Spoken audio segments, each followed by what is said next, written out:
Hey, what's up guys, TotallyDubbed here, and today I'm doing a video review on the HyperX Pulsefire FPS Pro RGB.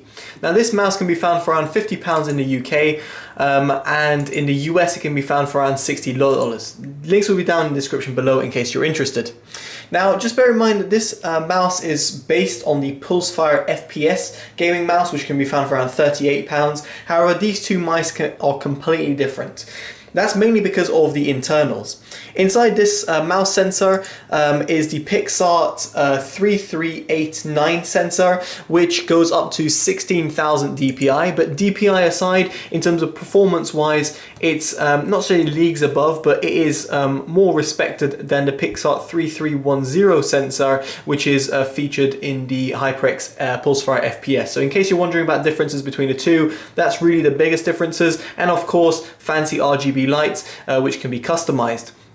In terms of looks, there's no sort of difference between these the two mice. However, this mouse has a sort of anodized grey silverish look to it, which looks fantastic if you ask me, but obviously that's personal preference. Now the mouse is made for right-handers. As you can see, there's a slight arch, therefore it's made for right-handed people. If you're a left-hander, then I think you'll find it a little bit awkward to hold.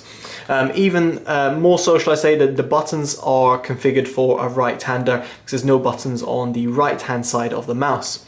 Now, in terms of the mouse's specs, other than a PixArt 3389 sensor, which goes up to 16,000 DPI, it's got 3 separate programmable buttons, which I'll get into in just a bit via the software. And it's got onboard memory, which means you can store your configuration on your mouse and then take it to another PC and it will have it still saved up there. And then other than that, in terms of its features, it's mainly to do with the ergonomics. Now the ergonomics of the mouse is really subjective, but in my opinion it is very much one of the most comfortable mice I've come across.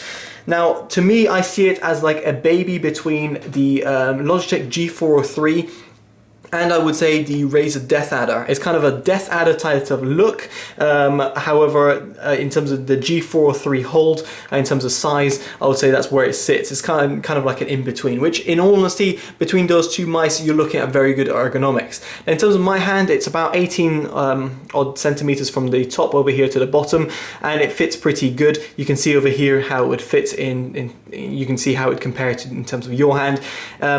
You can use it in terms of claw grip, it won't be a problem, and you can use it as a palm grip and fingertip grip, just depending on your style. So all 3 grips are perfectly suitable for this mouse, again depending on your hand size. But I see myself as having medium-sized hands, and in that case I have no problems.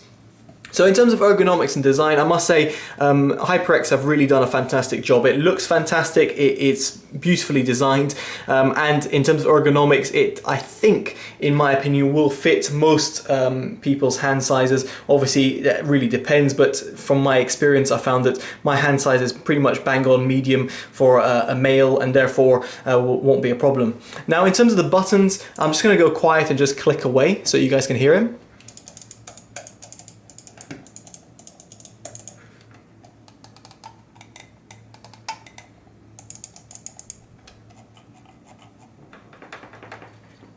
So as you're able to hear there, the mice clicks are quite accentuated, especially the left and right button mice.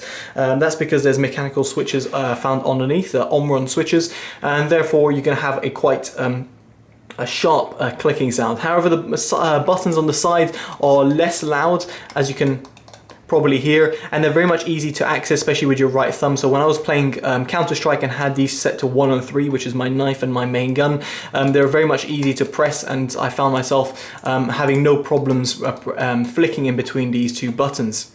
Now, one thing I should mention, however, is the top button. Now, the top button, for some reason via the software, can't be configured to a macro, nor can it be sent to a keyboard shortcut, which means that the top button, which I usually use for reload, so R, is not capable of doing that. I find it a little bit strange why HyperX have excluded that, and I'll show you on the software in a little bit, but it's just slightly a shame because I would have liked that to be the case.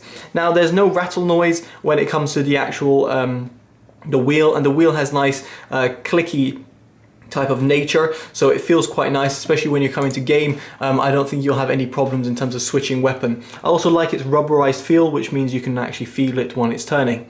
The RGB lights add a nice sort of touch to it. However, I would have liked a little bit more, and by that I mean not from the RGB lights, but from the overall not build quality, but in terms of the features. So RGB lights are a great plus. I have no sort of complaints. However, I would have liked some extra buttons or even some adjustable weights, which this mouse does not have.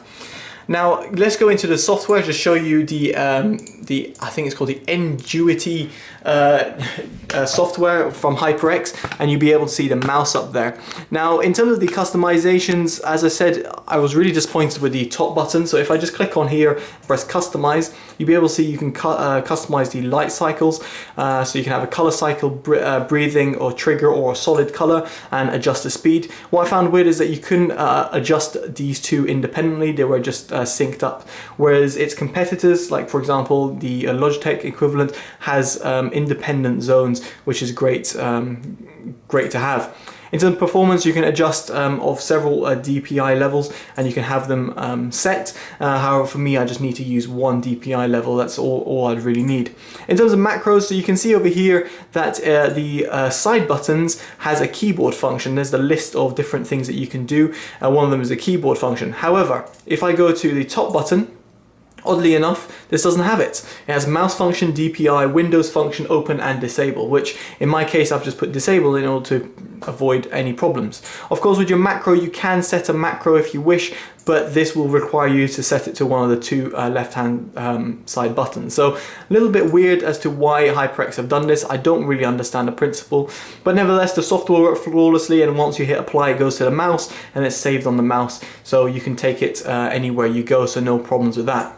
Now let's just show you the mouse again so you guys can see it. Now in terms of the performance of it, the PixArt sensor that was found inside is pretty much flawless. I had no complaints whatsoever.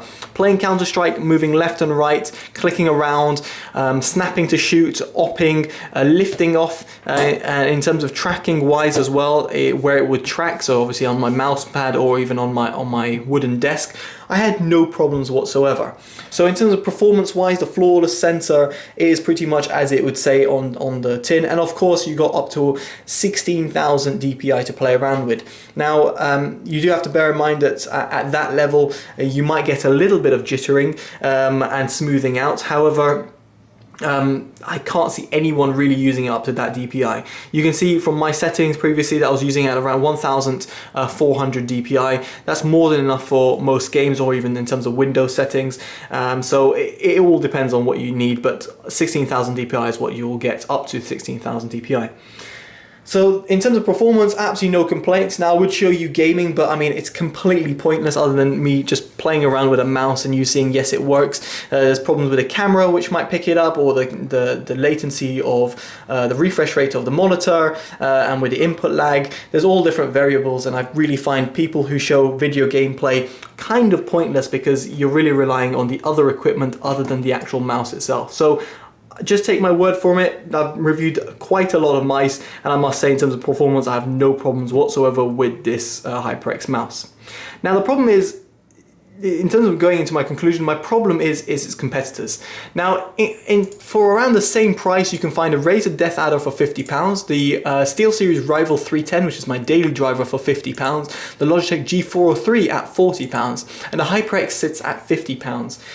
The problem with the HyperX mouse really is the fact that the RGB lights can't be customized separately. It's got no individual weight customization, and the top button can't be remapped to like a keyboard function. I'm sure that could be really updated quite easily via a software update, but at the time of making this review, that's one of the things I found.